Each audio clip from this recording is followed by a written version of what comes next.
There are some teams that lost Trey that we could probably say you might be in a little bit of trouble here, right? There are some teams in trouble. And so the first team I want to get your opinion on, are they in trouble or are we overreacting, is the Dallas Cowboys with Dak Prescott going down, losing the game the way they did in week 1. What's your take on them? They are in all kinds of trouble, okay? I had concerns about the Cowboys before the season began based on the team construct model that happened in the offseason. Just real quickly to recap everything that happened. Amari Cooper was on the contract for $20 million a year. Earned, fantastic. He and Dak's chemistry. You go look at the numbers since they made the trade for him to come over from the Raiders. When Dak and Amari are on the field, the numbers are off the charts good.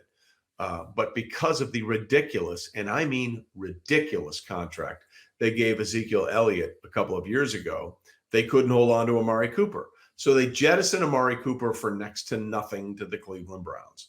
Then Michael Gallup, who is a decent receiver, not Amari Cooper level, let's be clear, he's not. He tore his ACL in the last regular season game. He still hasn't seen the field this year. They signed him to a long-term deal. They put the franchise tag on Dalton Schultz, who had a breakout year last year, 78 catches, slightly over 800 yards and 8 touchdowns. The franchise tag was $11 million, 10.939, I think it is, but we rounded up. Yeah. Close to $11 million. He's not an $11 million a year player. Like, he's just not. Like, we can pretend, but we'd be pretending. So you let Amari Cooper go because you want to pay us $20 million because of the contract you signed Zeke to. You signed Michael Gallup, who may be ready week 3, but more likely week 4 for the Dallas Cowboys.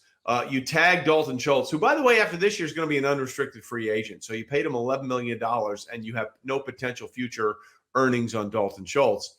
And then you lose Tyron Smith late in training camp, and your replacements for him are a guy named Tyler Smith, whom you took in the first round, which was kind of a reach, who had been working exclusively at guard, and then you move him out to left tackle.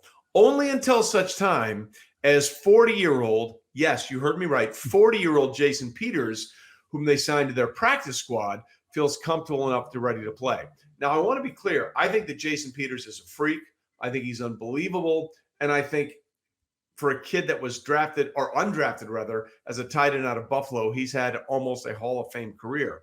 Yeah. But if that's your plan to replace the left tackle in Tyron Smith, an unproven rookie, who, by the way, is wearing number 73, and let me just state for the record, no Cowboy should ever wear 73 because that was Larry Allen's freaking number. Isn't that remarkable that number is still available for offensive linemen? Like, that's Larry Allen's number. Yeah. Arguably the most athletic and greatest offensive lineman in the history of the NFL.